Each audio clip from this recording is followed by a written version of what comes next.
And so this is week 2 of the Abomination of Desolation series. Does anybody have any questions or comments or thoughts from last week that they wanted to get out that they didn't feel like they really had a chance to get on the table? I want to do that before I jump into anything in particular. No takers, huh? Okay, that makes it easy for me. Let me quickly review some of the things that we went over last week. I'm going to make this as brief as possible. We just kind of opened with the question of whether or not there's going to actually be a temple to fulfill this. I think this is kind of a non-controversial point. It's pretty generally understood by people who are considered to be in the futurist camp and any dispensationalist camp, whether you're pre-trib or post-trib or mid-trib. I think it's I don't want to say almost universal, but it's nigh universal that the idea that there will be a temple rebuilt and that the Antichrist will enter that temple. And so we gave some basic reasons for this.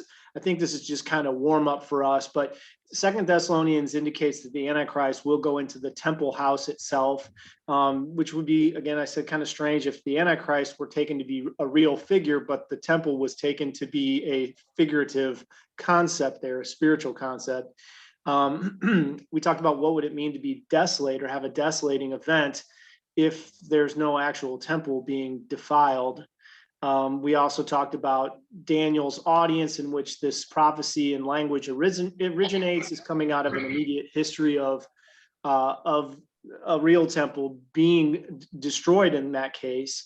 And that when Jesus borrows from Daniel, the very context of that statement that Jesus gives starts with him in the actual temple talking to disciples, them asking about his return. He mentions the destruction of that temple, the Herodian temple, and then goes on in short order within 15 verses to mention Daniel's prophecy and something or someone being in the holy place, or where it ought not to be, which is a very, it's a very small comment that Jesus makes, but it's a helpful comment for what Daniel's abomination meant as Jesus understood it. It's not, if we leave Daniel, we have only a certain amount of information, but what Jesus gives us there is something, is that this abomination is something being where it should not be, or someone. We'll take a look at that, and that place is the temple. And we could maybe look at how specific or general Jesus is being there with the language. So there's also mention of an altar in the temple in Revelation's discussion. So these are all things that make it difficult to be anything other than an actual temple. I did give you guys kind of an overview of what are the possible range of meaning for abomination is. And this list that I gave you last week was sort of a general exercise based upon survey work I've done in the Old Testament. Tonight, we're going to do a little bit more of a refined look at the actual Hebrew words, because there are a number of them. I was just thinking about it in terms of last week, the general sense of something that would be religiously or spiritually unacceptable as it's laid out in the law of Moses regarding worshipful acts. And so we kind of had that range, and we're going to refine that and see how it applies to the abomination of desolation. But there's we'll let the scriptural language do that. But I think that overall, there's at least 3 main components to this that I think are not really disputable by most, as I said, futurist dispensationalists. That is, people who believe Jesus is coming back in the future. People who believe Jesus coming back is what will begin the kingdom of God in a real sense on earth. That won't start to happen until Jesus gets back, and that whether they believe in pre-trib, post-trib, mid-trib, rapture, they all agree, I think, at least in a general sense from my experience, that there is some sort of act or event that brings ritual defilement to the temple, which itself makes sacred activities there impossible or prohibits them, so that they don't continue. The Antichrist enters the temple. I think there's Paul makes this very statement again, very clear in 2 Thessalonians that he will sit in the temple. We'll talk about that language as we look at 2 Thessalonians specifically, probably tonight. That in coordination with Jesus' remarks in the Olivet Discourse are very helpful. And then we also know that there's going to be a general accompanying of a Gentile political or military presence in the area of Jerusalem, in the city of Jerusalem, and very near to the temple house itself, according to some of this. I think that's the general sense as we can look at the actual text of these verses in Daniel and in Revelation and some of the other ones I mentioned tonight as we go forward. But I think those three components are pretty well understood, pretty generally understood. We can refine questions based upon that. But the one question that I'm going to ask over the course of this study, which has been a part of my upbringing, was the expectation that there would be some sort of man-made object of worship that was also placed in the temple as a part of this abomination of desolation. And it's not, again, that I think that must be thrown out and that's obviously wrong. I want to use our time to, in the weeks ahead, tonight and the weeks ahead, to say that that may not be a required component, that we may simply have the Antichrist himself enter the temple house and no man-made object whatsoever. So we will get to this question of where indicators may be and why people do think that there could be an object. There's certainly historical precedent for that as well. And we'll just lay this stuff out on the table so that we can evaluate it. Again, one of the reasons I do take these types of approaches in the study is I want to make sure that if there's three different possibilities that have different levels of possible scriptural basis, that we aren't missing two of them because we've only ever thought of one of them. Even if the one that we've thought about is the most likely and we always feel it's the strongest, it's just possible that we may not perfectly understand prophecy as fallible individuals before it comes to pass. So we want to be watchful. And I think from my experience, it's good to know the range of meanings and to evaluate them. They're not all equal, but just so we're not missing something just because we haven't thought about it. So that will be one of the major questions about the study that I'll be dealing with as we go forward. So with that said, I want to talk a little bit more about the actual terminology that we're going to see as we key in on Daniel and the New Testament's use of terms. So as the general theme throughout the Old Testament about, so when we do Bible studying, unless you understand Hebrew fluently or Greek, which I don't speak or read either of them fluently. I have studied both. My Hebrew's awful. It's not even worth mentioning it, really. My Greek is it's okay in the sense that I have a familiarity with scripture, so I can look at a text in Greek and generally pick out, because I'm familiar enough to some extent with the verse to know what the words are. But I would say I've got a childlike, very, very childlike understanding of Greek, but the lexical work helps. Other people have done that for us. So unless you speak one of these languages and are able to read it in the original, you're reading in your native language, which for us is English, or a learned language like English for many of us. But we read the word abomination and we're drawing on the very effective, very capable work of very intelligent experts who translated this into us for us in the English. And so the thing to always be mindful of when you're doing Bible study that way, and you want to say, well, what did Daniel mean when he used this term abomination? What does that have any inherent meaning to it, any technical sense to it? That you're going to go and look up where abomination occurs in the Old Testament to see what the practice use of abomination is, as it originates from the text that Daniel would have drawn from his experience as a Jew and Jewish culture. Just like when we look at constitutional or statutory law in the United States as the basis for meaning for what you might hear in a court hearing or something like that. That forms the body of literature that is informing the meaning of things. And that's at least where you want to start, or at least you want to use that or have that available to you. But if you do that in English only, you may be reading the word abomination in Daniel and in some other passage, but you may not realize that in the Hebrew, these are different words entirely in some cases. And while those words may have overlap, they may be used essentially to mean the same or similar things.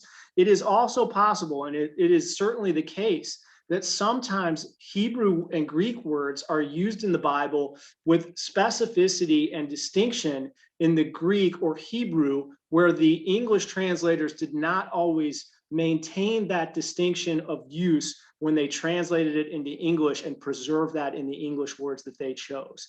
And that's just something to be aware of. And you'll see a little bit of how that works when we look at some of these Greek words and these and the Old Testament words for abomination. So I'm going to skip down to the bottom of the study. Some of the stuff up front on the language may not be as exciting, but it is informative for us, I think. So the first thing I did when I started to put this study together was I went and just surveyed the English occurrence of abomination or abominations in the Old Testament, and you get a big set of results, and you start going through them. You look at the first sets of them, and you kind of get a sense of it. And I mentioned sort of that. You can see I've kind of grayed out a ton of stuff here.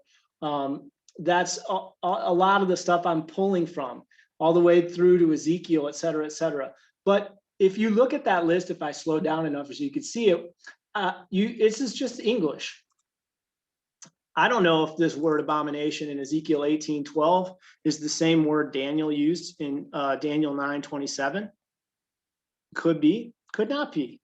Could be different words that are used in the same way in the Old Testament. Could be different words that are used very differently in the Old Testament. So it's something to be careful about. So what I want to do instead is to start with Daniel's verses, which originate the actual specific concept of the abomination of desolation, how he constructs that phrase and applies it to a particular future event, and look at the language there, and then look at the Hebrew language there specifically, and then go find where that Hebrew word or related Hebrew words appear in the Old Testament prior to Daniel. And then those references will become the primary, at least guiding information we have about what Daniel meant. Not necessarily other Hebrew words that are translated into abomination, but the specific Hebrew word that is used in Daniel and where else it's used. And so if you do that, you'll see that Daniel is helpful in some respect because he uses the exact same Hebrew word every time he mentions this event in Daniel 9:27, Daniel 11:31, and Daniel 12:11. And there is another reference to this that we picked out from Daniel 8, which we'll look at again. But in Daniel 8, he says the transgression of desolation. Different English word, different Greek word in the Septuagint, and different Hebrew word in Daniel. So what we're going to start with is looking at the Hebrew word for abomination that occurs in Daniel 9, Daniel 11, and Daniel 12, which is shiqquts. And this is a common word in Hebrew that is translated as abomination. But unlike if you did a Bible search in a lexicon, either a book or online to save yourself some trouble, and you went to the places where abomination occurred, the English word, in an English translation, you're going to get a ton of results. But if you do shiqquts, it's only going to show up, I think, 15 times, 15 or 16 times. I'm sorry, 26 times. That's the total. I had it here in my notes. So it's a much smaller set of texts to look through and kind of survey for the meaning or sense of this word to see if there's any specific things that are entailed or if it's used broadly. And so let's look at some of these. The very first occurrence of the word Daniel uses for abomination is in Deuteronomy 29. It says in verse 17, "You have seen their abominations and their idols of wood and stone, silver and gold, which were among them." And he's talking about the people of Israel as they entered the land of Canaan and what they saw. So when you see this here, it's in the context of idols.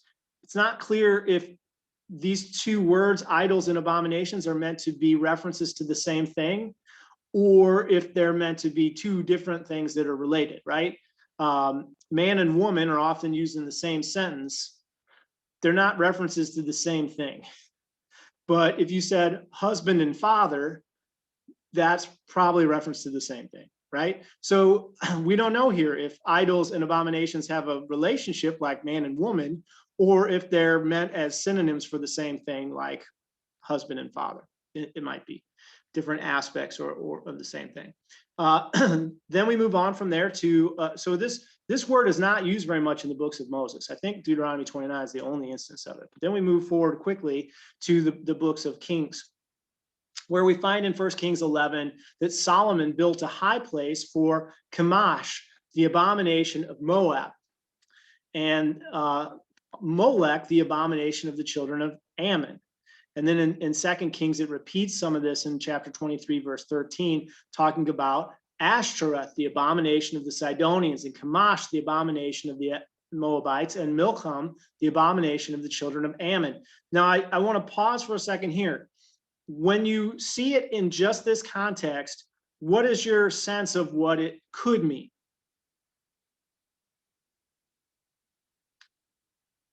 And we don't have to answer it out loud if you guys don't want, but hopefully you're thinking about the possibilities. Possibility one would be, go ahead. Could you repeat your question, Scott? I don't think I caught it all. Okay, so when you see in let's take 1 Kings 11, verse 7, then Solomon built a high place for Chemosh, the abomination of Moab. What do you think? What are the options of what abomination could be referring to here?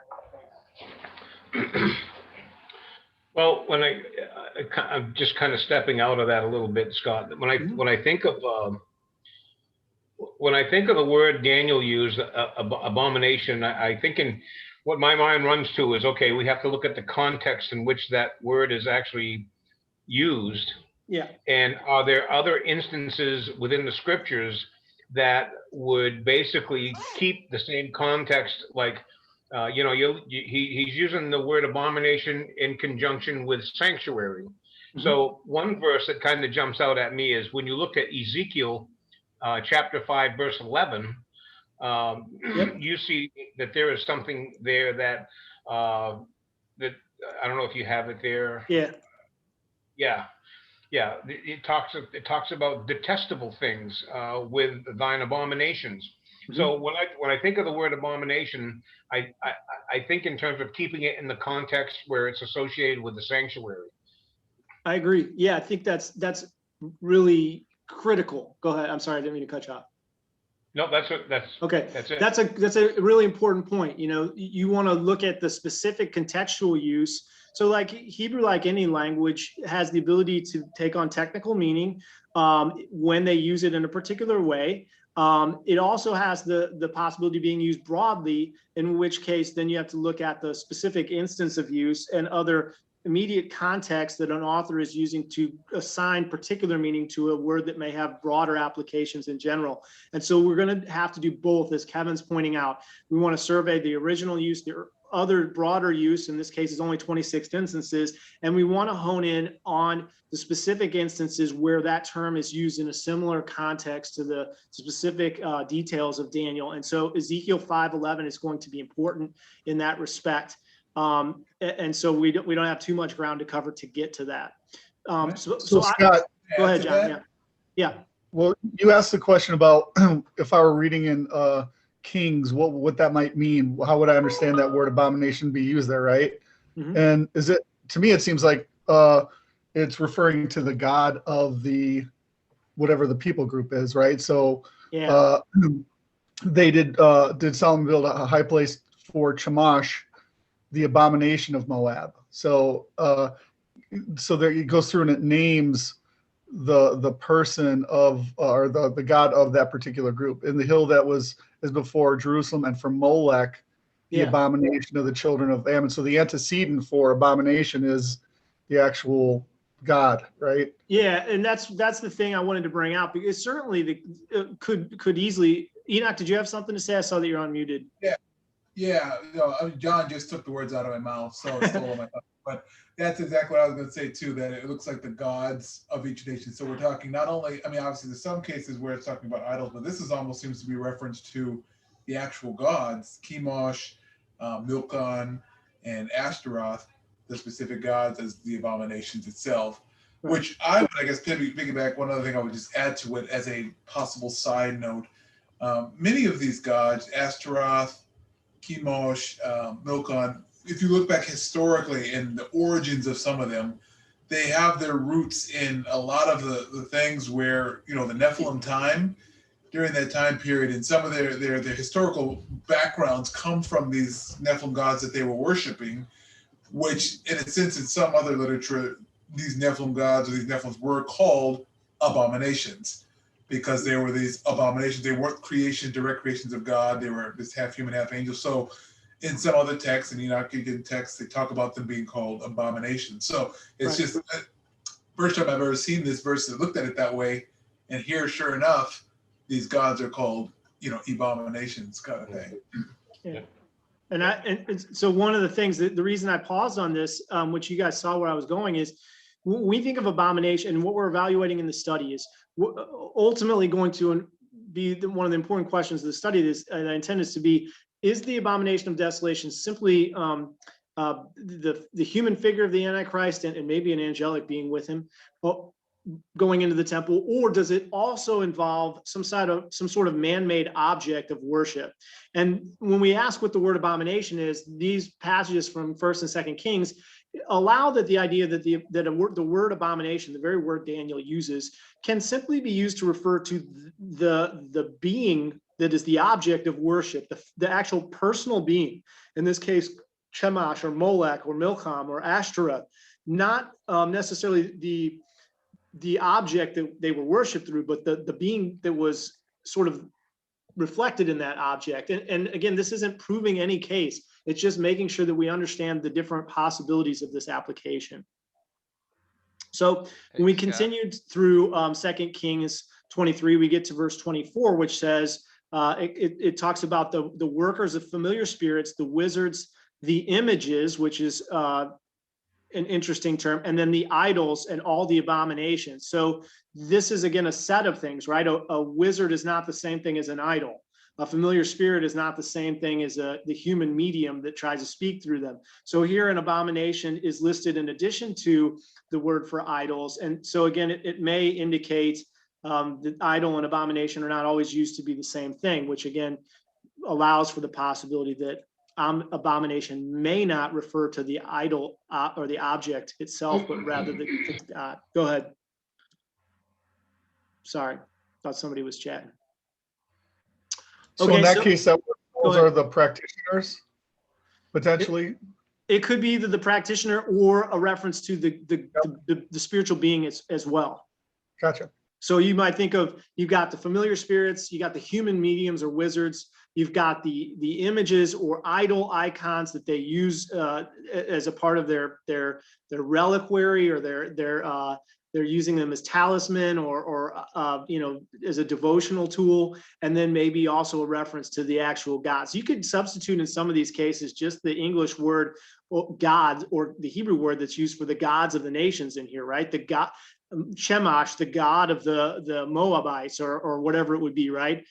So rather than abomination. So abominable or abomination could refer in some of these cases to the spiritual being itself. In 2 Chronicles, it says that King Asa put away the abominable idols. Now that's an English translation using, again, this word shiqquts, out of the land of Judah. And in this case, and you can see this in some of the other cases, that I've included LXX behind it, which is a reference to a way of shorthand referencing the Greek translation of the Old Testament called the Septuagint.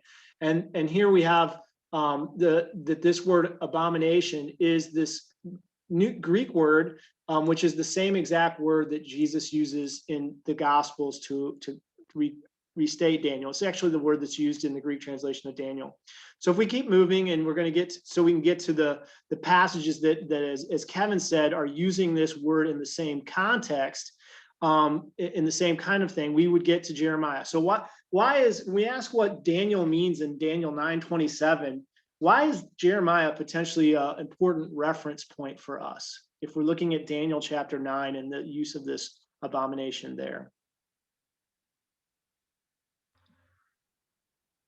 Hopefully you guys remember that Daniel 9, verse 1 and 2, Daniel cites Jeremiah's prophecy as where this all starts for him, chapter 9 at least. And so it seems apparent that we might want to make sure that if there's something that Jeremiah knew, that Daniel knew, and they use similar topics and concepts and words, we might want to see if Jeremiah uses those words. And so if we go to Jeremiah, we'll find some instances of this.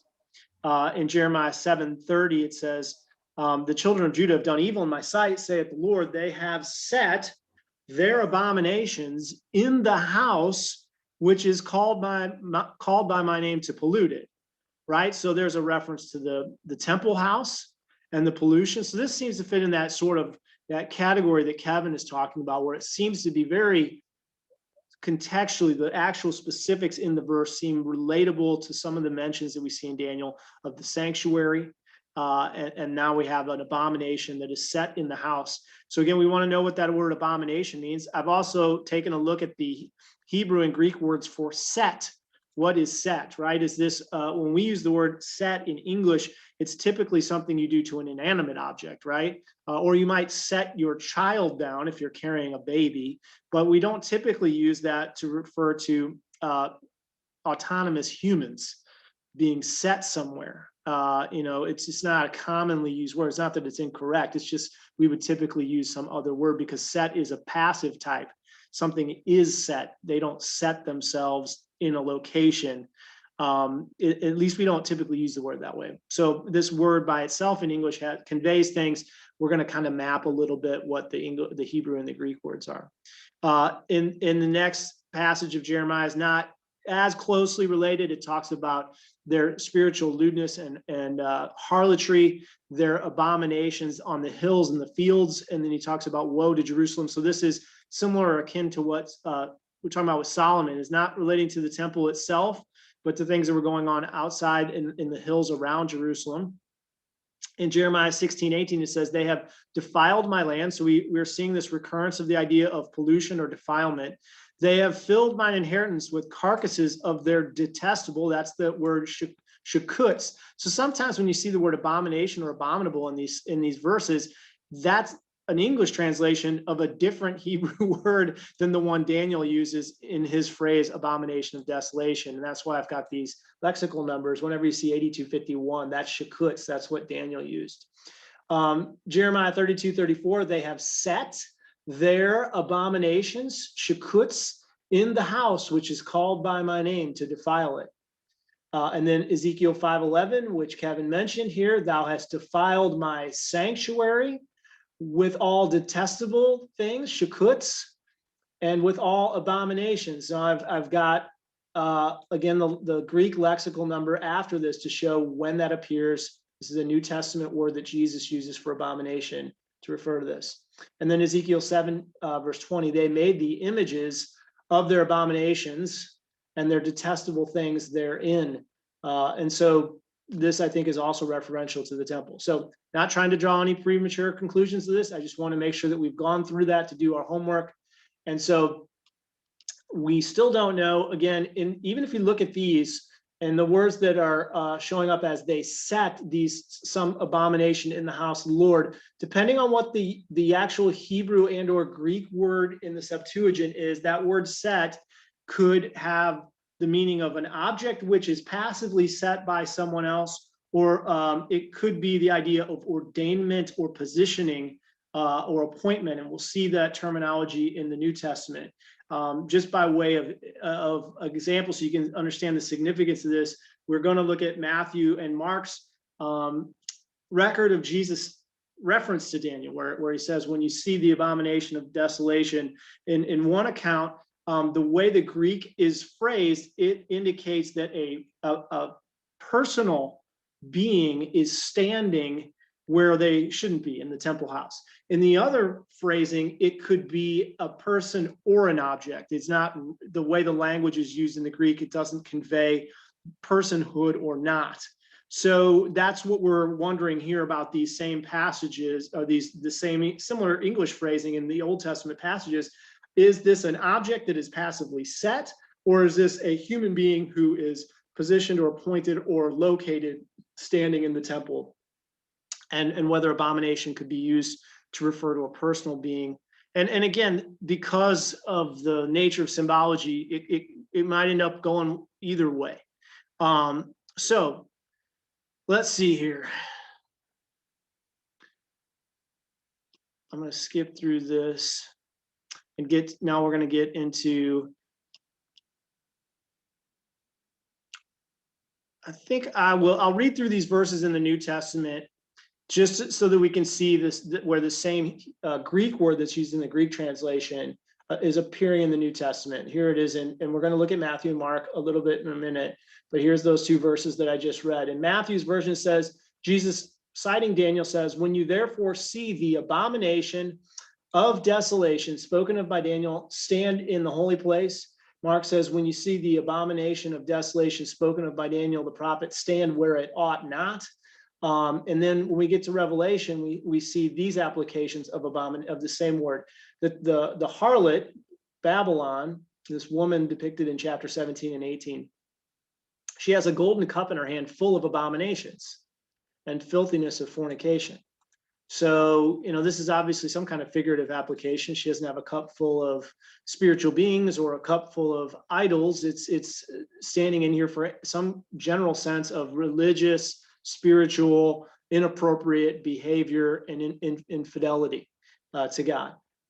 So that's in those chapters. And then in chapter 21, verse 27, talking about the holy city, there will be in no wise will enter into it anything that defiles or which works abomination. So here, this is the idea of something humans do, or an angel might do, to defile something or to cause or bring abomination. It's not using this word to speak of an object, but of an action of spiritual betrayal or inappropriateness. So that is as far as I want to go in terms of the survey work. I think it's always worth doing that.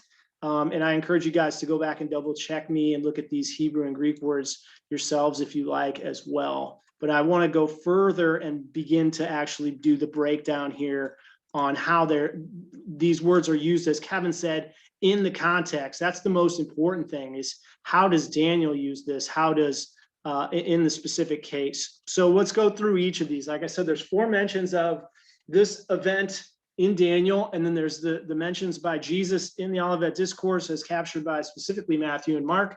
There's Paul's reference in 2 Thessalonians, and then there's Revelation chapter 11, verse 2, which mentions this sort of obliquely. So Daniel 8, verse 10 is the first of these. I think John mentioned this a week or so ago. It says in this vision that Daniel sees of future kings coming from different kingdoms. We're not going to break down that symbol set. We're not looking to ask what area of the world or ethnicity the Antichrist comes from in this study. Great questions for another time, but let's focus on this. It says, he magnified himself. So we'll start in verse 10. This horn, this little horn, which is a depiction of a human ruler, it waxed great, it grew great, even to the hosts of heaven, and it cast down some of the hosts of the heaven and the stars to the ground, and it stamped upon them or trampled them. And he magnified himself even to the prince of the hosts, and by him the daily temple ritual activity was taken away. This in the Hebrew verb application means to be taken off or abolished. So it is removed. And the place of his sanctuary, so in the Hebrew and then the Greek, that's just the word for the holy. Now, I'll just caution you guys here, because we know the temple is the holy. We know the temple has an outer room called the holy place and an inner room called the Holy of Holies. But you could also refer to the entire temple as simply sanctuary or mikdash, which is often the way it is in the Old Testament, meaning this is a sacred thing, without speaking specifically of what room, if it was the whole house, the rest of the structure with the courts. So it could be used that way. So this is not necessarily clear on what component of the temple structure is being affected, but it is seeming to reference the temple because of this Hebrew and the Greek word. And it says, and a host was given unto him against the sacrifice. So there's the word host here either means an angelic figure or presence or group, or it could refer to human military power. And I'll just say I'm not sure which is being referred to here, because I think both ultimately are involved in the Antichrist work. And so they are given against him for the reason of the transgression of, and I think the transgression of desolation. There you have it down in verse 13. I'm sorry, for the purpose of transgression. And it says, how long before this transgression of desolation to give the sanctuary and the host trod underfoot? And then we see the number of evenings and mornings, and I'm not going to get into that, although it's a great question. about the number of days and how that relates to the other periods of time we have. But notice that if we were to ask, what is this abomination specifically, Daniel here doesn't give us a whole lot of specific details. We can derive that it involves the temple. It somehow involves a removal or a discontinuation of the daily activities, but it's certainly considered sinful. It brings about a desolation, which means some sort of depopulation of the city and area of Jerusalem contextually. But how exactly this abomination of the sanctuary occurs is not spelled out. He doesn't say whether or not it's just going to be a human going in, or worship of another god there, or both, or an idol being placed, or an animal being sacrificed on the that's not the right animal. He doesn't say specifically, but we do have some pretty good broad outlines here. So let's move on to the next one of these. Scrolling, you can see all my notes of all the different words in the Greek and the Hebrew. I'm going to make this a little bit smaller so I can read it. So this is Daniel 9. So it'll be Daniel 8, we just did 9, and then we'll do 11 and 12. Daniel 9:24, I'm starting here. This is the 70 weeks or 77s prophecy as we're familiar with it. To finish the transgression, same word is used in Daniel 9, talking about this transgression that occurs. To anoint the most holy. So here's the Hebrew manner of saying the holiest of holies, right? In the Greek, it translates this using, again, the double application of the word hagios. In the Hebrew, it's the same. It's an aphorism, a way of saying, I guess that's the right way of saying, it's a particular construct of how to say the superlative, right? We might use the most or the greatest, the most holy place.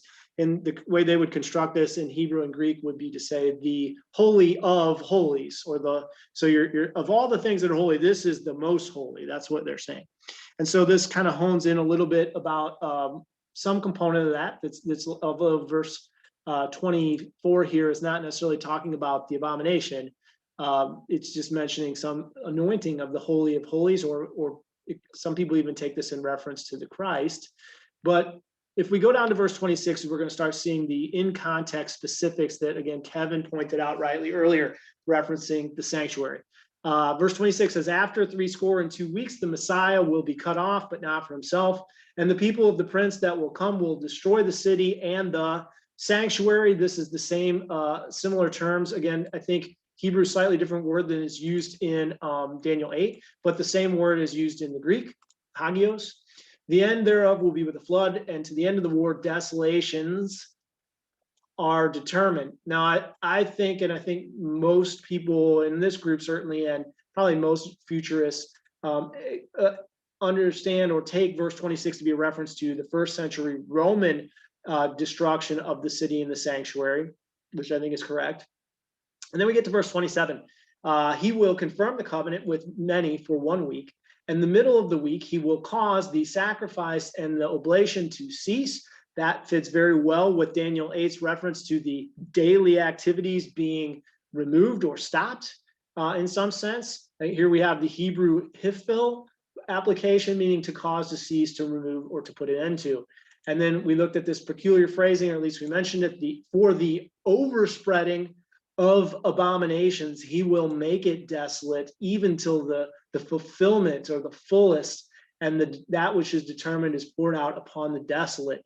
And so again, this is the same Greek word in the Septuagint as we see Jesus use in the New Testament. We know Jesus is pulling from Daniel here. We may later in our study take another look at this word overspreading, or kanaf, which can mean everything from wing to just an extreme portion of a building or a part of the, anything really.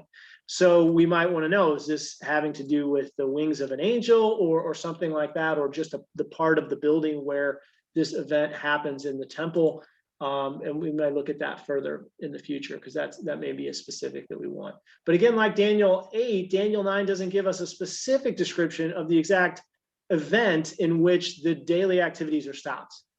He doesn't say a human's going to enter. He doesn't say there's going to be an idol. there's no detail like that. We're left to try to understand what the nature of the abomination is from other texts. But we know the same basic sets of facts here. It involves the temple house. It involves the stopping of the daily activities, and it involves a depopulation event.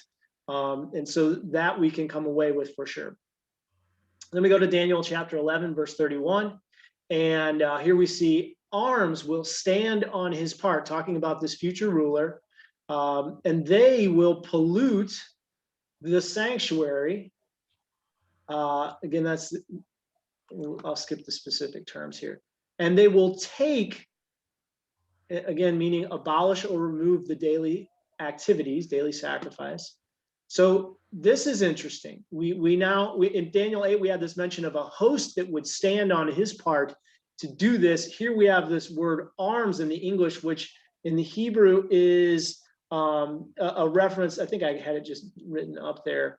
Arms shall stand on his part. I'll have to pull that reference up. It usually has to do with a military force or army of some kind, I believe. So let me pull up Daniel 11:31 just to confirm that, so I'm not sending you guys in the wrong direction. Arms. So it's some way of analogy or metaphor. The forearm or arm of a shoulder, or the arm of strength, as a symbol of strength or forces. It's sometimes translated as political or military forces. So the sort of culmination between this and chapter 8 is to assume that there's some sort of military force, whether human or angelic or both, that is involved in this, and they're somehow bringing about or helping to assist in the bringing about of this abomination event. Hey, Scott. Yeah, go ahead, Kevin.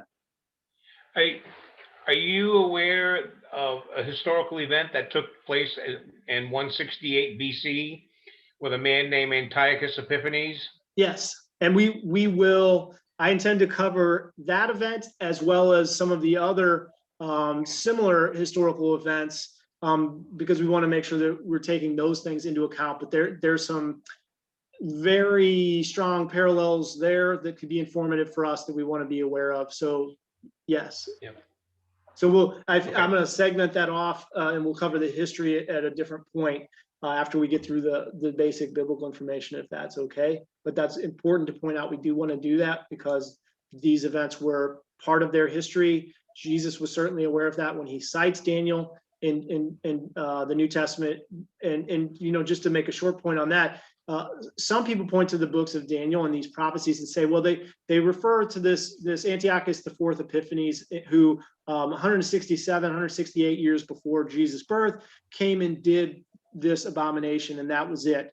And I think that's certainly for Jewish people who don't believe in Jesus, that is probably a fairly common understanding. Maybe some other historicist or preterist Christians may take that point of view. But because Jesus takes Daniel and places it in the future, we know that it couldn't have been completely fulfilled by Antiochus 167 years before Jesus' birth.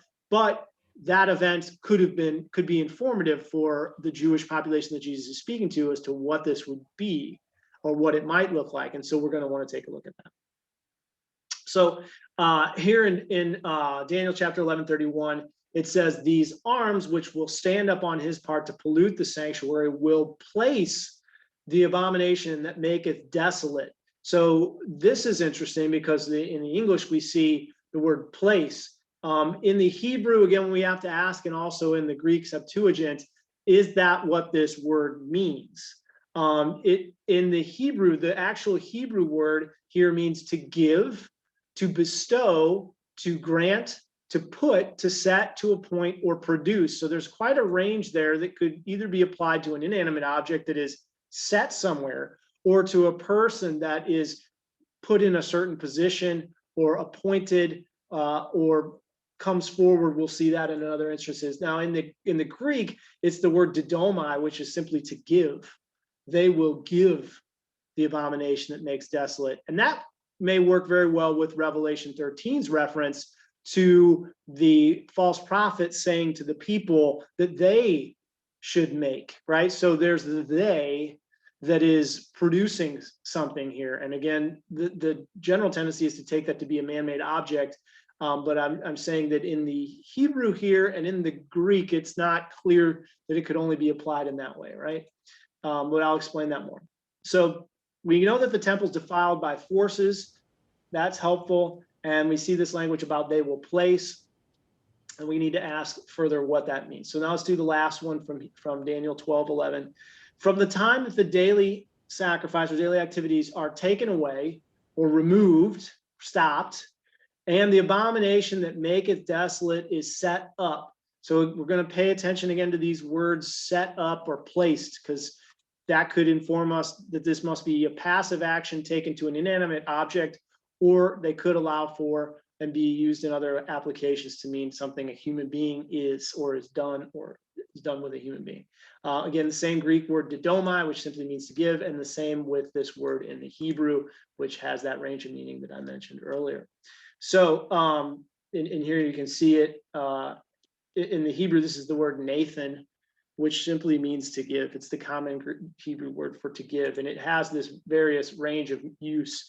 So if it's applied to an inanimate object, that makes sense, but you can use this, and this word is used, and so is didomai, the Greek, in application to humans, in which case it typically means to grant or appoint or ordain or to produce or to put forward, and we'll see some of the ways that is done.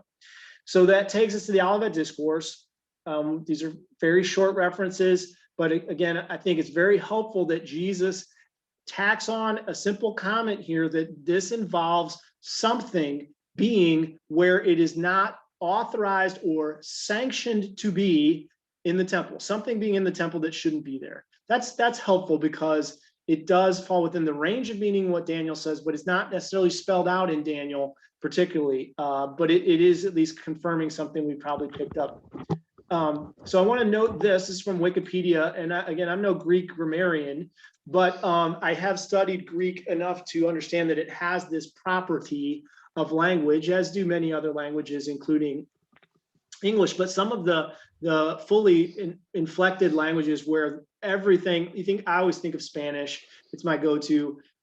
In Spanish, all nouns and adjectives have masculine and feminine forms. So you can always tell, and the way verbs are connected to nouns in Spanish has a very specific relationship, so that you can always tell first person, second person, third person, past, present, future, all that's spelled out by the exact form of the word. English is some of that, but not as much complete of a system. But Greek is more like Spanish in that it can use masculine or feminine or neuter, which means it's not indicating the masculine or gender of the thing, and that might be the case if it's an object, or it can imply either an animate thing or an inanimate thing. So as they break this down and explain this in better ways than I could on Wikipedia, it says in Mark 13:14, Jesus tells them, when you see the abomination of desolation standing where he ought not, it says in Mark's terminology is drawn from Daniel. In the grammar, Mark uses a masculine participle for standing, which would indicate a concrete historical person is in view. Now, in Matthew's version, which is very similar, we look at them here, they seem similar. Matthew uses the neuter participle for standing, which could allow for, or at least let's just say, it doesn't designate whether this is a person or an object. But if you've got one that is clear and specific and direct, and the other that is more vague and open, usually the biblical principle or any interpretive principle in any language, to any type of writing, is that the clear thing should be used to interpret the more vague, rather than to take the range of meaning and offered by one example, and then to use that range to sort of expand what would otherwise seem to be very specified, right? So if I said, my dad has 4 sons, one of them lives in Michigan, you wouldn't necessarily know who that is. But if I said, John lives in Michigan, then you know which one of us it is. And so you wouldn't reinterpret the statement that John lives in Michigan on the basis of the fact that the first sentence doesn't specify which one of us it is. you would take the reference to the one, which is not spelling it out, and interpret that through the more specific application there. And so that is something we have to keep in mind here, is when we look at this and we see something that is standing in the holy place, it's easy to think about an idol standing somewhere, although things that stand are typically animate. I mean, although we use like the lamp is standing there or something, or you might say that, but more typically something that actively stands is an animate thing. Although, as I said, they may use it the other way. But in Mark's language, he's using something that would imply personhood. And so we're going to have to ask if there's an idol, an object, an inanimate thing, and I mean inanimate in the sense that that's at least how it starts, some sort of man-made object that does not have life when it's created. If that is what's in view, where does that come from? As I've said, Daniel could allow for it, but doesn't specify it. Matthew's version could allow for it, but doesn't specify. And Mark seems to indicate that this is a person he has in mind. And if Matthew and Mark are meant to be understood the same, then and Jesus is providing commentary on what Daniel is referring to, then we're ultimately going to end up in Revelation 13 with the image of the beast, and that's going to ultimately become the most important informative passage for whether there's an object or a human being only. Because if you say an image is placed, we will conventionally identify that with an idol, an object of worship that is created. I don't think that's the only or necessarily the best interpretation, but I acknowledge that that's the default one that we arrive at when we read through that. So, Scott? Yeah, go ahead. Okay. Yeah, I was just going to ask, so when you say kind of like it's not an image, so to speak, that's being placed in are you saying it is an image or it is an image? Like I'm just saying when we get to, we're ultimately gonna, just so you guys know, I don't plan on leaving Revelation 13 out of this discussion. I think Revelation 13 is going to have to be, it's going to become a critical point in this conversation, because if you look at Daniel and you look at Jesus and the Olivet Discourse, and we say, are either of these guys in specifying that an object, a man-made object, is placed in the temple? I think the answers are, when you look at the language, it's either unclear about whether there's an object, or it seems clear from Jesus' language that he's only mentioning a human. So it would be gratuitous to think of an object if Jesus says he stands in the temple where he should not, then we know that he's talking about a human being, not an object. Then we would have to say, where then are we going to get the idea of an object? Maybe it's present in Daniel, but Jesus doesn't mention it. But I think for most of us, the idea that an object is placed in the temple comes from Revelation 13, which I am not tackling yet. I'm just telling you guys I intend to. So, Hey, Scott. Yeah, go ahead, John. Just two questions, and you, it looks like you may be getting to this, and so I'm willing to pause on it. When it says standing where he ought not to stand, the ought not to stand, I'm just thinking of a future situation given what Jesus did. It wouldn't necessarily be based upon nationality, right? Because there's like, and I think what you're showing further down is that it's referring to the temple in and of itself, not necessarily the Holy of Holies, right? So yes, yeah, that's the next question. So go ahead, you see Don. where I'm going with it, right?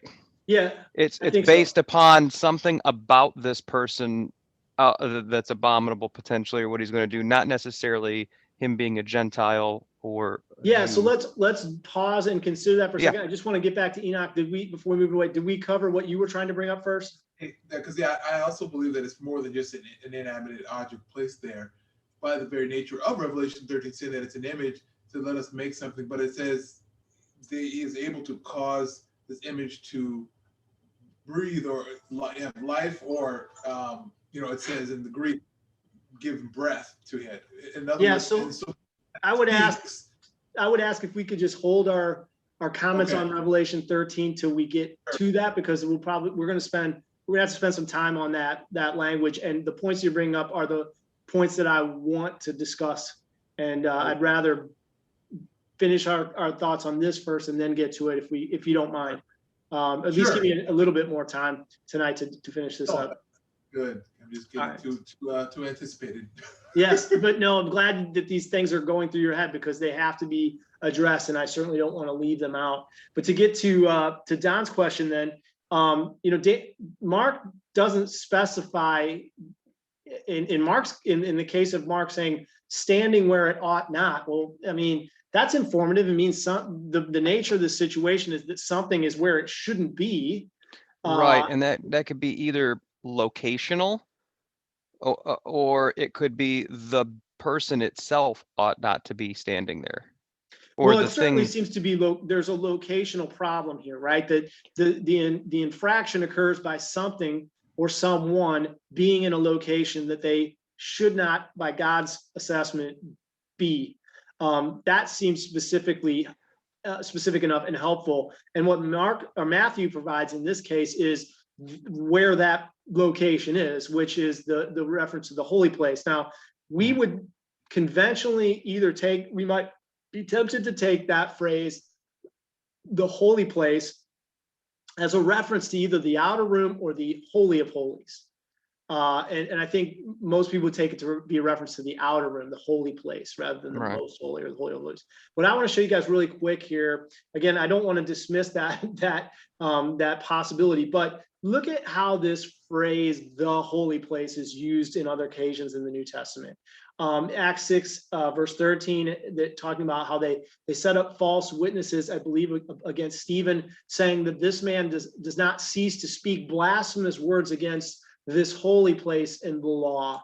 I think it's the case here, although people might want to argue that they're referring to just the outer room, that the accusers of Stephen are saying that he speaks against the temple and the law, not specifically just like Stephen speaking about the outer room of the temple. He's speaking against the whole of it. And again, in Acts 21, where people had accusations against Paul, it said that they further thought that he brought Greeks into the temple and has polluted this holy place. Well, there's very little chance that Paul brought Greeks into the actual outer room of the house, but he may have certainly brought them into a part of the outer temple structure that the Jewish people would not have accepted, or that the leaders of the Jewish people in this case may not have found acceptable. So I'm just saying that Matthew's version of Jesus' statement does not necessarily invoke the specific room of the temple, but it simply indicates, I think, in a broader sense, and everybody would agree that at the very least it indicates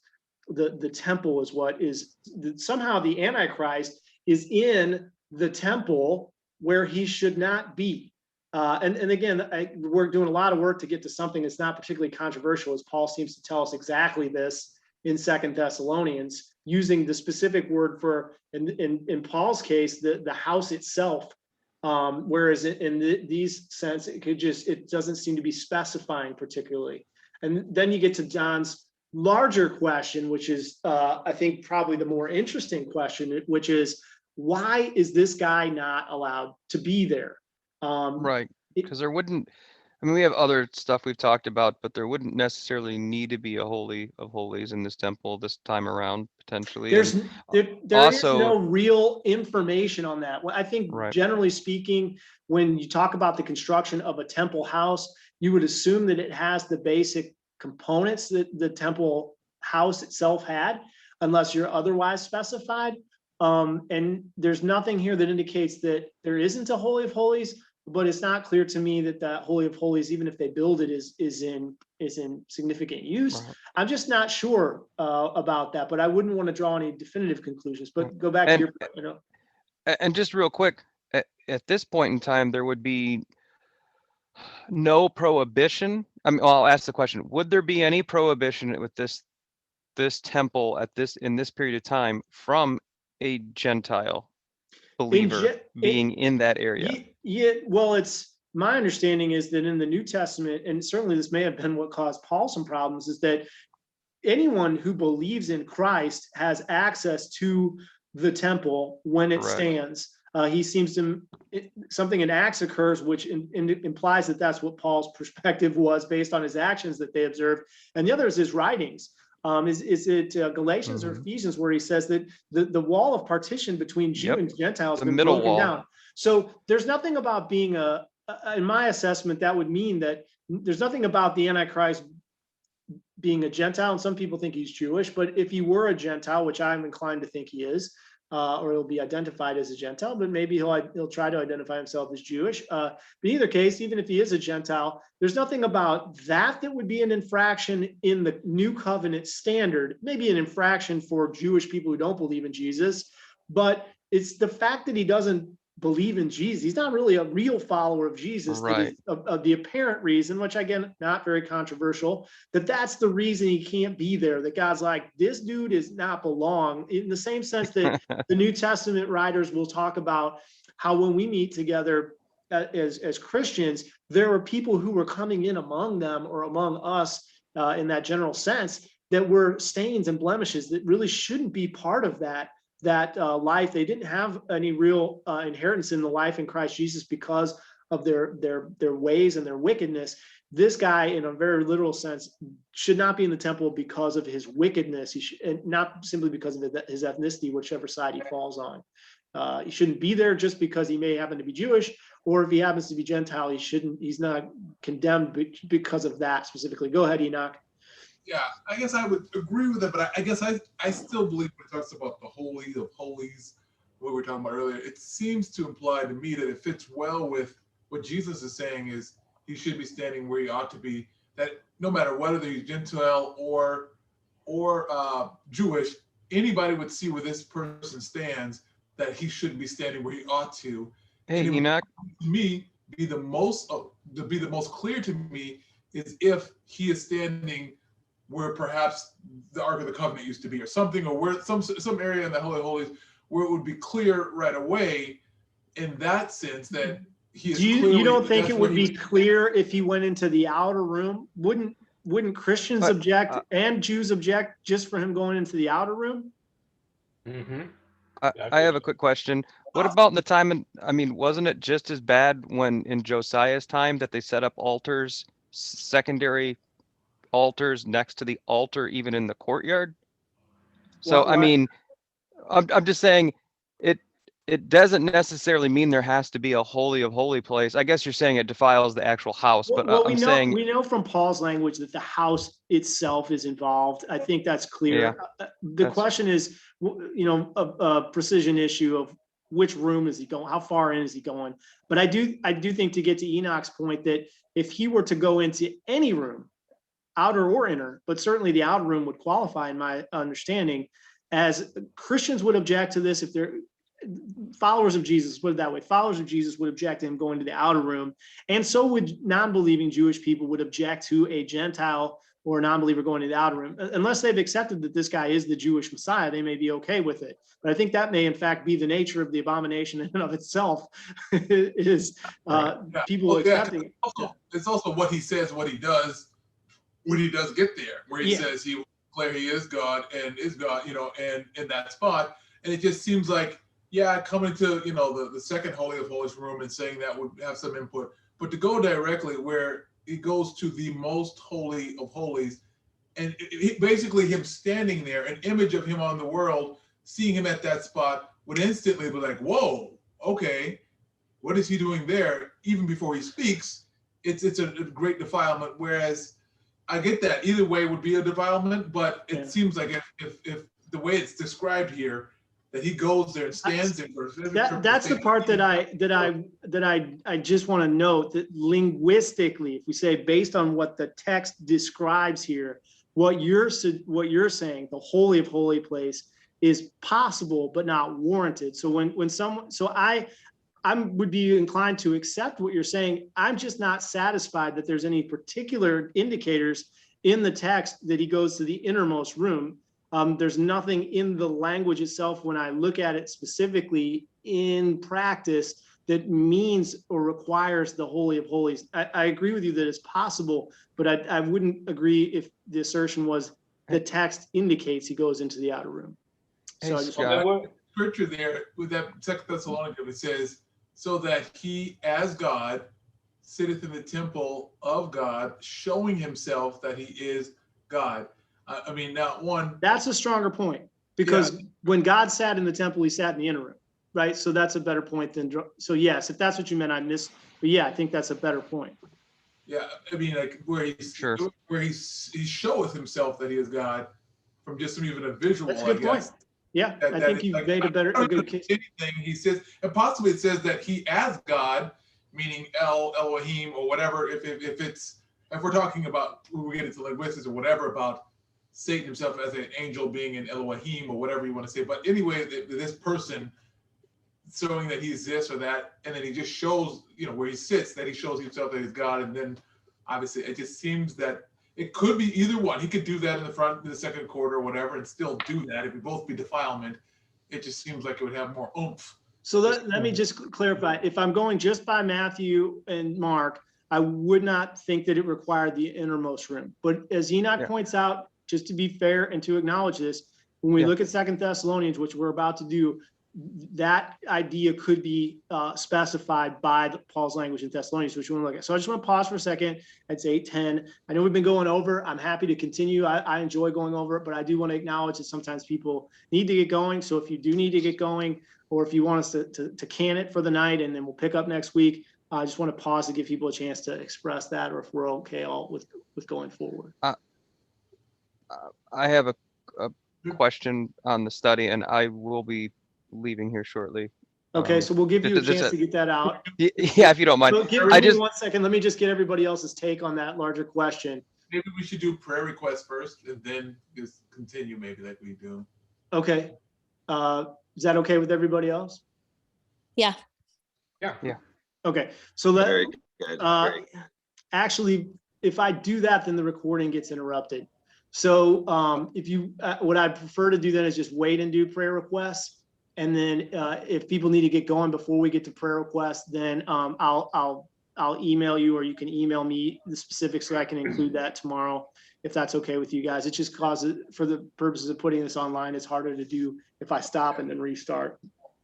That makes sense. That's good for me. Yeah. So Don, go ahead with your question then. So just real quick, in the Old and New Testament, when we're speaking of the temple, it seems like it's like when we talk about baptism, whether it's water or by the Spirit, in order to determine what specifically we're talking about, with regards to the Holy of Holies, it requires an additional piece of information or superlative, as you were saying, correct? It's not clear by itself. It depends. They did have specific. So with baptism, the word baptizo is used to apply to either one. So when you see the word baptizo, you don't know if it's baptism in the Holy Spirit or baptism in water in the New Testament, unless you have a specific reference point in the text that tells you. In the case of the component parts of the house of the temple, or the larger temple structure, they did have specific words. They also had general reference ways of doing it. And so it depends on which one you're talking about. 2 Thessalonians uses the word for the house itself, which included both rooms. In the statement in Acts that we just looked at, in both of those, and in the Gospels of the Olivet Discourse, it uses a broad statement that I think is just the general broad reference to the temple, without specifying whether you're talking about all the colonnades and courts and the building or what. But I think, and so hopefully that gets you where you wanted to go with the next part. Yeah, no, I was just saying we can't assume that. And again, I think that I agree with both you and Enoch, especially given 2 Thessalonians 2 here. So I just wanted to make sure that if we wanted to make sure for sure that it was the Holy of Holies, we would have to have the correct terminology used. And that's where 2 Thessalonians becomes a sort of pivotal piece. So if you guys, unless there's more you want to get on the table with the question, I would like to address it by going to 2 Thessalonians next. Right. And yeah, and you don't think sitteth and standeth or stand are synonyms? So I don't know. I think that the word stands, as it's used in the Olivet Discourse, I think it's histemi in the Greek, which is just a general word for something being somewhere. You might think of it as stand up or placed, but it has a more than physical application, so that you might use it in a way of saying positioned, and we'll take a look at it.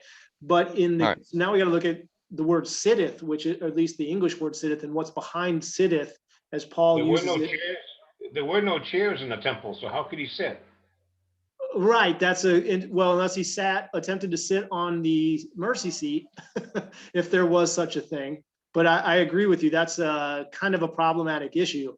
Where would he sit? Maybe he sets a seat in there and he tries to set himself up as I don't know. Yeah, So because Jesus didn't say he stand, right? So I thought Jesus said he stands. So maybe it's just word stand, sitteth, or whatever, but it might mean the same thing. Let's do a quick look here at the Greek for this standing. Let's see, abomination and standing should give us these two. Sitteth can also be translated as set. There we see that word again. Yeah, so this is the word, I just did math or Mark's version, but histemi is the word for translated as standing in Mark's version. It's the same in Matthew, I believe. But look at the range here: to cause or to make, stand, to place or put or set. So that's passive, right? But again, Mark uses a word that indicates this is a person who's doing this. So then we have to think about, okay, this could literally mean to stand, which is how it's used sometimes in the New Testament.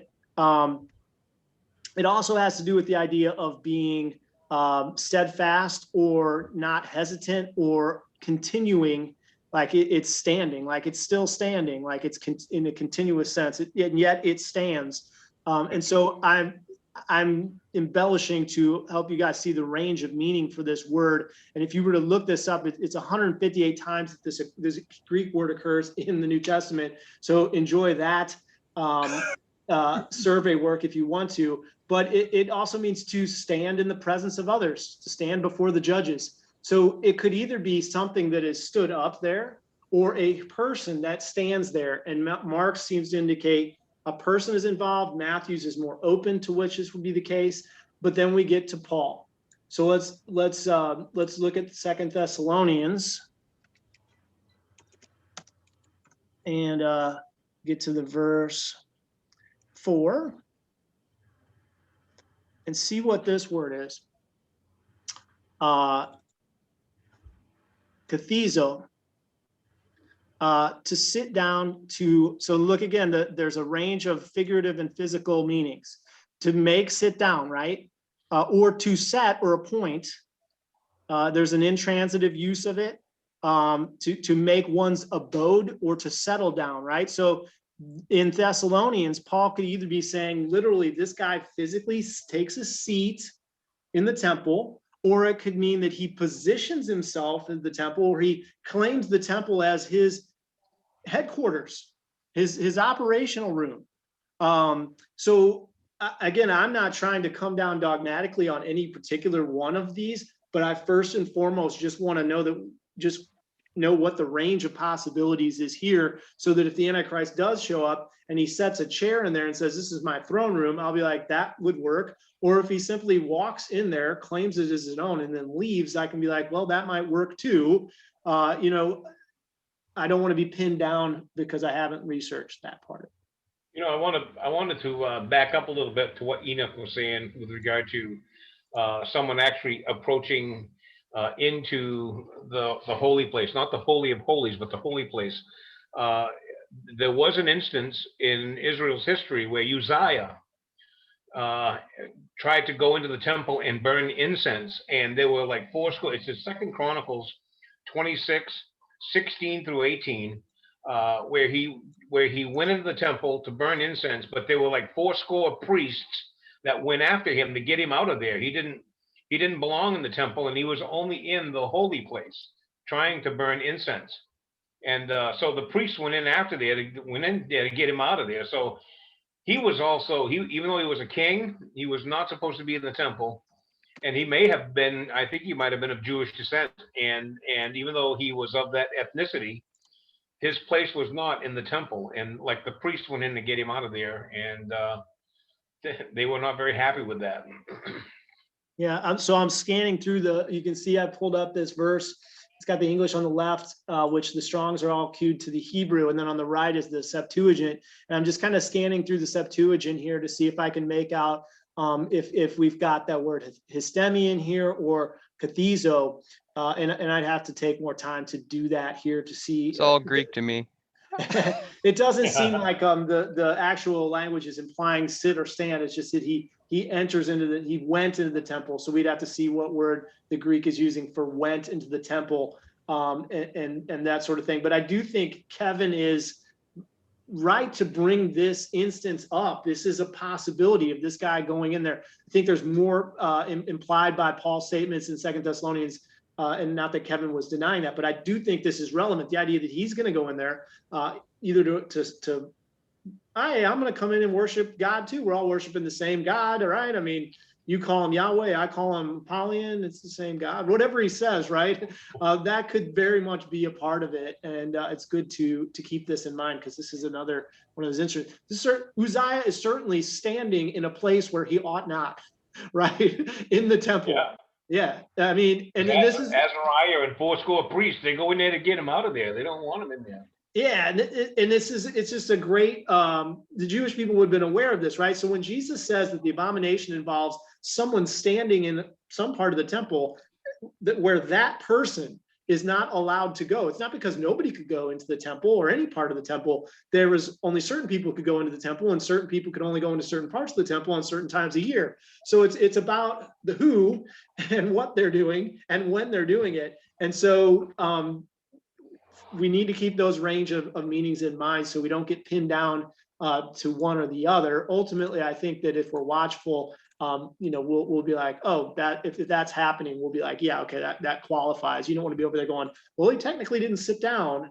That would probably be a bad assessment if you saw something like this.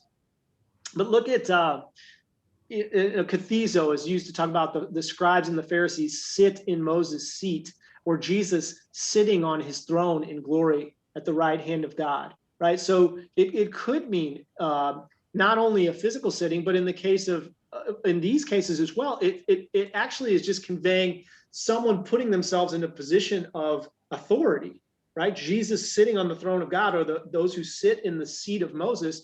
It's not like an actual chair of Moses. It means they've assumed the title and position of authority. So what this guy could be doing, according to the Thessalonians, maybe he sits down on a physical seat, claims this is my throne room, so I'm going to rule from. He could also just go, this temple belongs to me. I claim this land. God has given it to me, and I'm the ruler here now, and I'm the religious authority, and this is my temple. Worship me, right? So it could be any or both of those, I think, based on the language here. So let me just take note of where I'm at in the study. There's some other really interesting notes we'll get to on another week about some of the things that Paul's peppered into his statements there. We really need to start like at 6 o'clock. What's that? We really need to start like at 6 o'clock. I realize for you guys on East Coast time, it's bad. So what I want to do is it's 8:21.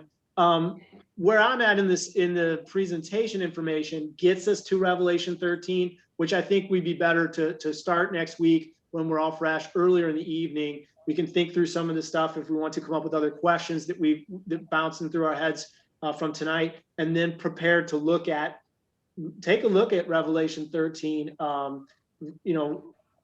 chapter, verse 1, all the way down through the critical verses of verse 14 through 16, and go, what does this mean? Just think about it. If you even don't have to do research or look up the words, I've done some of that. We can do more of that together next week. But if this verse, this passage in particular, gives us any more clarity or specificity in nailing down whether there's an idol object or just the human being. Again, the question isn't whether the human being goes in there. I think everybody agrees that he goes in there. The question is whether there's going to be some sort of man-made object that is part of this. May not always stay inanimate if you look at the language here, but I want to evaluate this passage and see if Revelation is talking about the inclusion of some sort of object as well, or it's just talking possibly only about the human figure and maybe the angelic ones that go with it. So I can pause here tonight in terms of what I had to present. I'll let anybody add anything on to tonight that they want to, and then we'll do prayer requests and close for tonight. I'll try not to go to Revelation 13, but just go back to the part we talked about today with the abomination. Yeah. And that whole terminology and what this human being is or whatever that comes.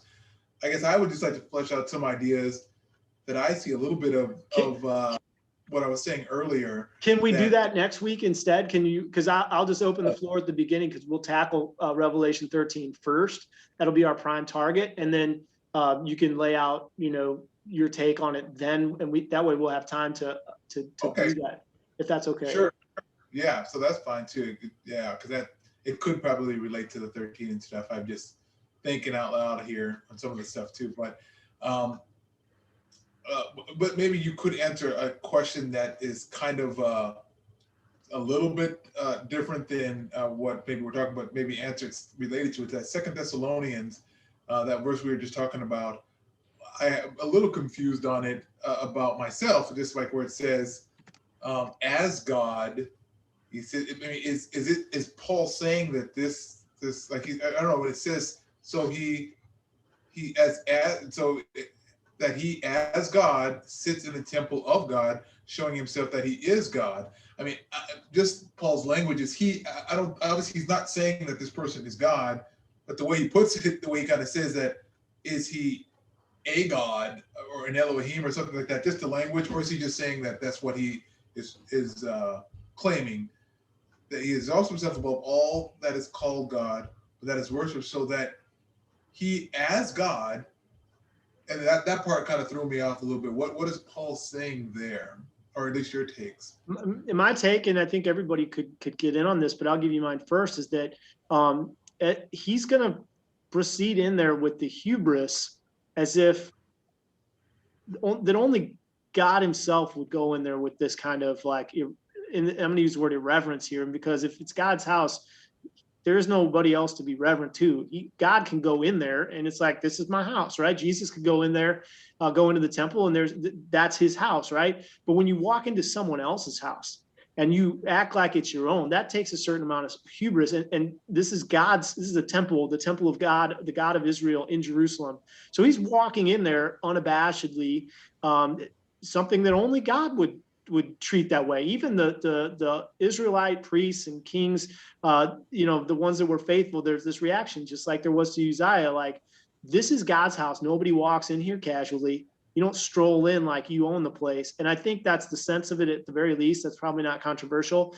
It's certainly interesting that he says that he goes in there as if he's God, and he into the temple that belongs to God, showing himself that he is God. There's some sort of act here that it's not that he's just saying to other people, see, I went to the temple, therefore you should worship me as God. He's somehow, this delusional act is convincing him like of his entitlement, that he's like, I'm going to prove that I'm to myself. I am God. Yes. That's almost the sense of it. It's hard for me to accept that, but that almost could be what Paul's saying, that this guy does this to prove to himself that he is God. Like, this is the initiating act by which this guy then goes, I am God. And then after that, he starts asking people to worship him and everything else. I don't know. Anybody else want to get in on that? I guess before people go, I'll piggyback. I'll give my position, what I'm reading of it. And it's you said, but I guess I was questioning this because I'm wondering if there is some sense of, I mean, we know that there are gods, not the God. The Bible speaks that Elohims, these angels are similar to, they're called Elohims or gods, sons of gods, but they're, at least in that sense, they're spiritual beings, gods in some sense. But we know that some of the sons of the gods or these things were worshipped as gods, even though they weren't. Maybe they were Nephilim, but we know some of these rulers of ancient times, they used to call themselves gods. Pharaoh was, the god, considered worship of God. So maybe as a god, sitting in the temple of the real God, showing himself that he is a God, or a God, that he's God, or an Elohim, that I am, like, my concern there is that, so I would certainly and absolutely want to affirm and allow that the human Antichrist may be accompanied at this point by a satanic angelic spirit. But Paul's language here, to me, is focused in on the action of the human individual, the man of sin, rather than the angel that may or may not be present with him in this event. So I would agree with your larger premise, but I don't think that that Paul's language here is necessarily invoking an angelic presence with him in this event. I think it's directing its idea towards the human. But you can challenge me. Well, if we're talking about he's filled with maybe the spirit of this angelic thing, in the same way that Christ, filled with the Spirit of God, is God, also is God himself, but almost this copy thing, perverted way. That's why I would would agree with what you're saying is certainly possible. But if we're asking the question of, can we get that idea by exegeting it from this verse? My assessment is no, we cannot. Now, if we put together a larger set of New Testament indicators about how this relationship, that this human false Christ or opposing Christ or replacement Christ, all of the above, how he relates to this angelic being that he worships and that he sees himself as the anointed son of, that he wants other people to worship him just as Jesus was worshipped as the Son of God. If we can put all that together, but I don't think you can exegete it out of 2 Thessalonians. There could be another thought here that comes to mind, where you're going to have a segment of the Jewish nation actually be converted to Christianity. They're going to become Christians. They're going to be born again Christians. And when they see this one, whoever it is, going into the temple, I don't know about what they'll have the same kind of mindset as being projected here in verse 4, where they look at this person going into the temple and thinking to themselves, who does he think he is? Exalting himself, above all that is called God. Who does he think he is that we need to worship him as though he's God sitting in the temple? Who does he think he is, showing himself as he is God, kind of a thing?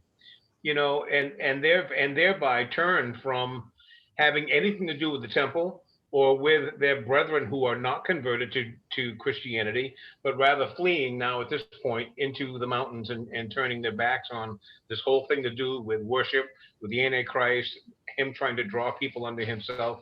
I wonder if another angle could be like, this is the mindset that true believers will have at the time this person decides to go into the temple, showing himself, exalting himself, and people wanting people to worship him. That word worship shows up a lot of times in Revelation chapter 13. He's wanting people to worship him.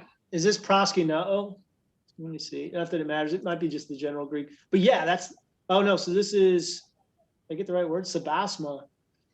Okay, well, we'll have to see if this same word is because I know proskuneo is used in general in Revelation. So I'd want to look that up. It's a good point though, Kevin. Okay, Enoch, what were you going to say? Were you going to get back on that?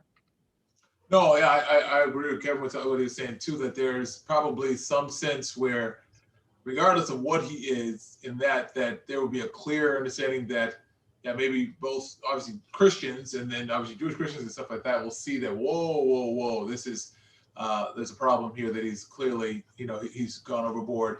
I guess I was even going to say it's almost if this we say that this is going to be this temple run by Christians, then it's almost most likely have to be built by Christians, because I can't imagine non-believing Jews would be comfortable with, at least under the current format, of Gentiles being in there performing some of those right.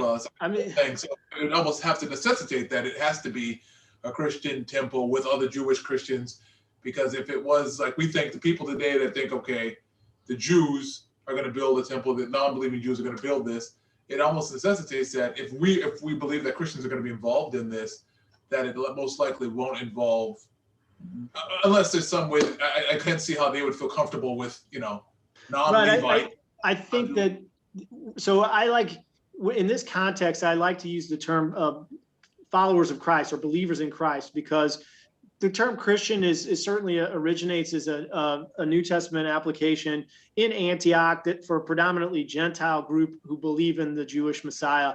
And it's not that I think it's inaccurate, but whether or not that will be the language that is used by people at the time to identify themselves primarily, or they might refer themselves as messianics. They might just refer to themselves as followers of Yeshua or followers of God, and they identify Jesus as Yahweh. I'm not really sure their nomenclature, but so I think your term is fair enough for our purposes to use it there.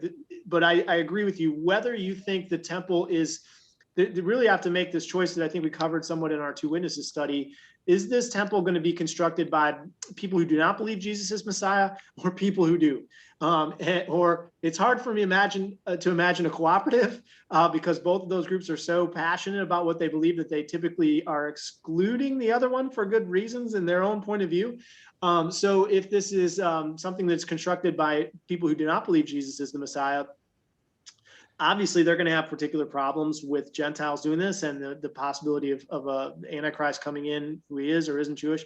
If it's people who do believe in Jesus who are responsible for this, there's another set of implications there. I think largely Paul's warning those who believe in Jesus how they should view this, and expressing that, not how the rest of the world's going to see it, because the rest of the world's going to potentially be condoning this and pleased with it. Those who don't believe in Jesus are going to be pleased with this, whereas Paul's sort of presenting it as the audacity of this guy. This is, I think it's sort of line Kevin was saying, is like what believers in Jesus are going to be saying is, what is this guy thinking? This is crazy. So, but everybody else will be like, wow, he did it. Yeah, that's awesome. Can you believe this guy? He's so great. He must be God. Look at that, So anyway, I don't know if I got off track there. But it does say that, I guess, even if it is for a chance, a Jewish non-Christian believing group, if they build a temple, it's possible easily to say that they might be also offended. Like if he comes in and does this, maybe this is where their eyes are finally open, or they could follow along. They could be like, oh, well, maybe he is our Messiah. But obviously if it's definitely Christian or followers of Christ Jesus. Right. I didn't mean to nitpick you there. No, I just wanted to. Good point. I know a lot of times it's like Christians and, Jewish Christians. It's just that when, in our current mode of reference, people will think that we're speaking exclusively to disclude persons of Jewish background who believe in Jesus. So I wanted to make sure that on the video recording, people know that when we say Christian in this context, we mean believers and followers of Yahweh who accept Jesus as Yahweh God, whether they're Jewish or Gentile. So that's a good point. No, clarification of, we're all Israel of God. We are actually grafted in, into the Israel of God, followers of Christ Jesus, not just Christ, because there's Jewish people that follow Messiahs, but not the Yeshua Christ. But yes, I guess that's all I was asking, is that would they, if it wasn't a Christian or followers of Christ have built it, would Jewish people, not just non-believer Jews, would they be equally offended by this, or is it possible they're going to be deceived? Some of them might. It's weird, right? Because you think there's three possible reactions there. One is acceptance, that they're like, yeah, this guy's legit. He's our Messiah. He can go into the temple. There's the other group that is that maybe see this and it causes them to reconsider Yeshua. They're like, well, this guy's clearly not. He shouldn't be going in there. And wow, the New Testament and those who believe in Jesus are saying this is what the Bible says, and they may then pivot and say, I didn't believe in Jesus, but then when I saw this happen, I was like, okay, wow, Jesus really is the Messiah. This guy's a false Messiah. And then there's the other group that may be indignant about what this guy did, but also still refusing to accept Jesus, and they're going to be in a rough spot for that 3.5 year period. Not accepting this guy, so they're going to get his wrath on him, and they're also not going to have the favor and the protection of God because they continue to refuse Jesus. And I do think probably all three of those camps will be alive possibilities in that period for people of Jewish background. And similar for go ahead. Where the group that doesn't take the mark, but they are in the kingdom, they enter the 1,000 years, but yet they're not the resurrected saints. But for some reason they didn't take the mark, and that could very well be that group possibly. It's possible also that, because I think most of us and most, again, futurists, premillennial dispensationalists of any stripe would accept that there are mortal human beings who enter the kingdom, and that there are also appear to be mortal persons of Jewish ethnicity who enter the kingdom, who neither took the mark and which would remove you from the kingdom, or accepted Christ, which would transform you so that you're not mortal. And that could simply, it certainly could include some adults. We might think of the poor making it into the kingdom, as Jesus indicates, or children. Certainly there will be Jewish children of a certain age that will be alive during the tribulational period and the 7-year period, and they may make it in before they reach an age of accountability, and they within a couple decades of the kingdom, they're grown on full adult human beings, Jewish and or Gentile. In this case, we're focusing on Jewish. So there are workable possibilities there all across the board. There could be also great agreement across the board where the Antichrist is coming in, maybe pitching the fact that, hey, let's build the temple, and we won't make it exclusively just for the Jews.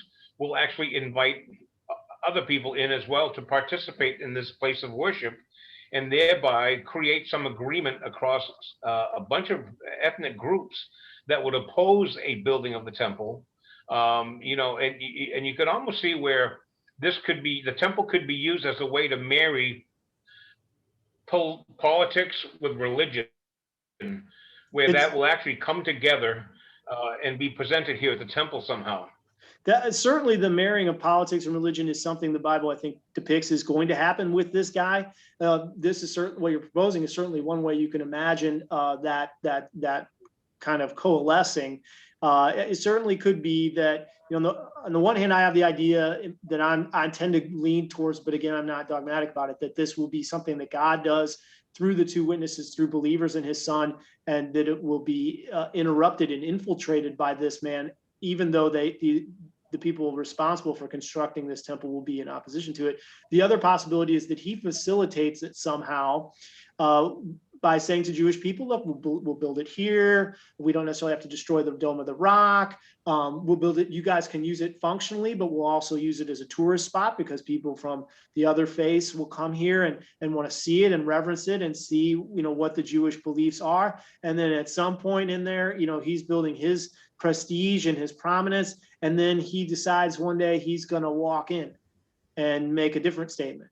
So, there's there's either point of view. I think that's not the entirety of the range of options, but it sort of gives us a couple of ways that could go down. Yeah. Good stuff. Very good stuff. I just wonder, do you guys ever wonder, like, if the devil is hearing all this and is like, okay, note to self, do not go into the temple when they do that. Don't fall I mean, sometimes I wonder, like, okay, he can read, he can hear these things, he can hear the discussions. Why does he still do it? It's like, what happened? I certainly think the devil, I would imagine it would serve his interest to be attentive to what is written in scripture, especially when it's been plainly revealed in this case. I think that the death of Christ was not necessarily, there's some indications in the New Testament very clearly that God didn't lay that part of it out as directly in the Old Testament, because these angels, as Paul says, they wouldn't have crucified the Lord of glory had they knew. But in this case, it's been fairly clearly laid out. So you might think they want to be prepared. The devil is certainly depicted as a very wise or intelligent being having that capacity.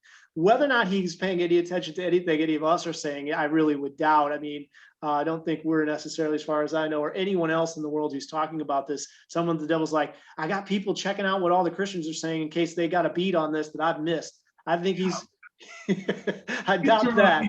Hey, video or whatever. I mean, there's so much. Most people say that, most people have some sort of version with the devil, the Antichrist is going to defile the temple of some sort. I just think, like, man, he sees this coming, man. This would be a major deja vu at the very least for him. Like, I mean, he's kind of in a vice. I think he's, I go back and forth trying to ask whether or not the devil knows it's over for him, and he's still fighting in protest, or whether he thinks he has some kind of chance. The New Testament indicates that the satanic angels know their judgment now. Mm-hmm. They may not have quite understood it until Christ's first coming, but they are aware of their judgment. So maybe they're fighting in protest. Maybe they're trying to prove a point still, that they want to go down swinging. And maybe he does, because the Bible does say that when he's cast down, He says he is woe unto the earth because the devil is angry now because he knows his time is short. Yeah. So, you know, maybe he knows it's coming. People will fight a losing battle that they know they have no way of winning to vindicate themselves and to make their point and to in defeat harm the victor as much as they can. Yeah, right? exactly. To make that painful for God by trying to steal away all of these people that he loves and cares about and wants to bring into fellowship. So those are all good motivators because every child, you know, the Lord takes no pleasure in the loss of anyone, even the death of the wicked. So, you know, every time as many as he takes out, he knows he's sticking it one more, you know, here. Well, you know what, you're taking me out, but look, I'm going to hurt you on the way yeah, out. like, you know, you're going to kick me out, I'm going to burn this place to the ground. There's not gonna be anything left by the time you come down here. You know, like there could be that attitude. I'm not really sure. I don't want to belittle his mentality about this. I just think about it in human terms, you know, what the possible motivations could be. It may be beyond that. So Yeah. don't want to underestimate the devil, that's for sure. Well, I'm going to get running. Good stuff. Again, thanks for the extra time and the discussion. Appreciate it. All right, so everybody's got their prayer requests in. It looks like anybody got anything else before I get going on the prayer requests? I think I got I'm everybody all else. set. Okay. Well, good night, everybody. I can close this in prayer if you want, real quick. I'll make it short. All right. Sure. Father, we thank you so much for these conversations. And we are grateful and we want to say thanks and pause to do that in your son's name tonight. Amen. How's that for short? All right. Yeah. Good night, everybody. I will get these prayer requests before we close out of here, and then I'll send everything out tomorrow. All right. Have a great week, guys. Guys, take care. All right. Good night. Good night.